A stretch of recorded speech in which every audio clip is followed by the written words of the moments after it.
Botswana is a landlocked country in the southern tip of Africa, directly north of South Africa, west of Zimbabwe, and east of Namibia, with a population just over 2.2 million. More than 30% of the population lives below the poverty line, and the unemployment rate holds at 20%. Diamond mining makes up about 85% of export earnings and 1/3 of government revenue. Botswana has over 9 main languages used. English is the official language, although only 2.8% of the population use English as their main language.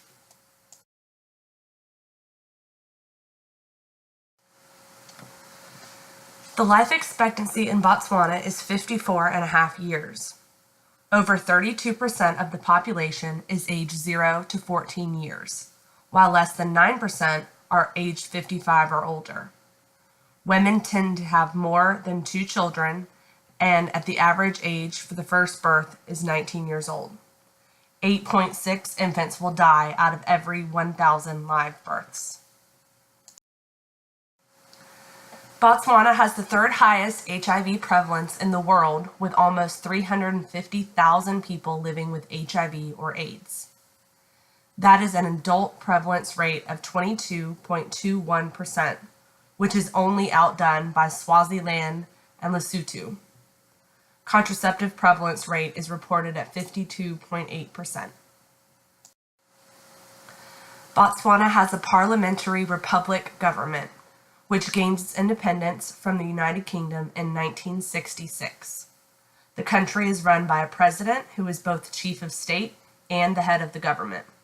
Each president sits for a 5-year term and is eligible for a second term. The current president has resided since 2008.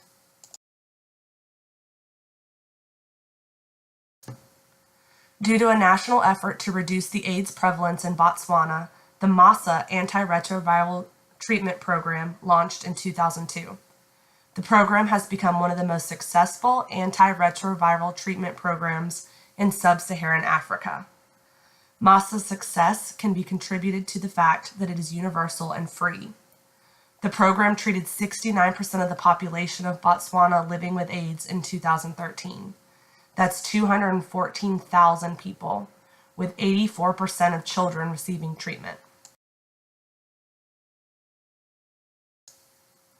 Botswana has seen new HIV infections decrease from 15,000 new infections in 2005 to only 9,100 in 2013.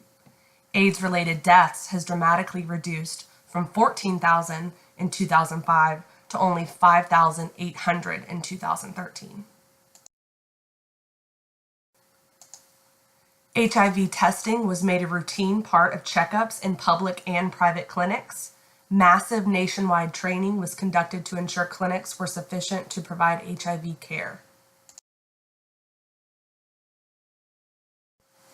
All primary and secondary schools were equipped with a television, video recorder, and other resources, and an interactive AIDS education program called Talk Back, which was aired twice a week by Botswana Television.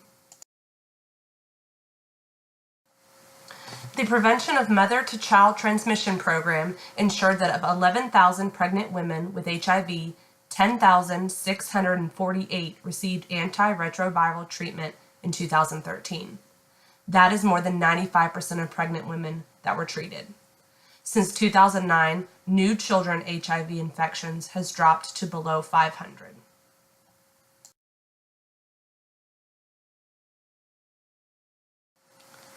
In 2011, the USAID Deliver Project distributed 22,352,600 male condoms and 225,832 female condoms.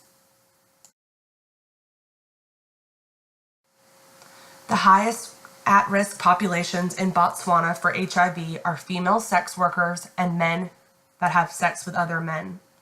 Although these groups are most at risk, the current HIV treatment programs are only reaching 45% of these high-risk populations.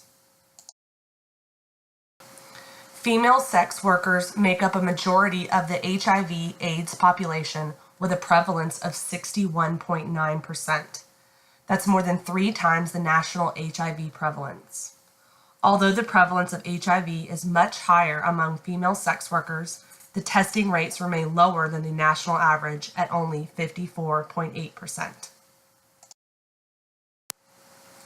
Homosexuality is illegal in Botswana, which makes treatment for services for this population difficult.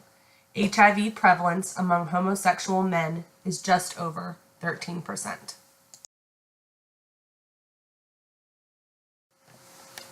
These groups meet difficulty because of discrimination and the fact that many people are afraid to help in the fear that they may be breaking the law. Although the government put laws in place to ensure health care without discrimination, this is still an issue. Gender inequality is a barrier to HIV prevention in women. Due to early sexual activity, forced marriage, and sexual violence, women have a higher risk for HIV transmission in Botswana. The efforts by the government in Botswana to reduce the AIDS cases is met with difficulty and lack of funding, supply shortage, and shortage of trained healthcare workers. Donations and funding has reduced drastically in the last couple of years. Botswana qualifies for an upper middle income country status, which caused many donors to withdraw funding from Botswana to be allocated to poorer nations. By 2013, over $30 million from organizations such as the Gates Foundation were withdrawn, and funding from the CDC for male circumcisions was also removed. With the decrease in funds, there has also been a decline in human resources due to the decrease of donor-supported positions. To see the success of the last 10 years of the reduction of AIDS in Botswana continue, funds and healthcare workers are needed. There will also be a need to have a significant shift in focus to female sex workers and homosexual men. With partnering with organizations such as UNICEF, we can see the end of AIDS in Botswana.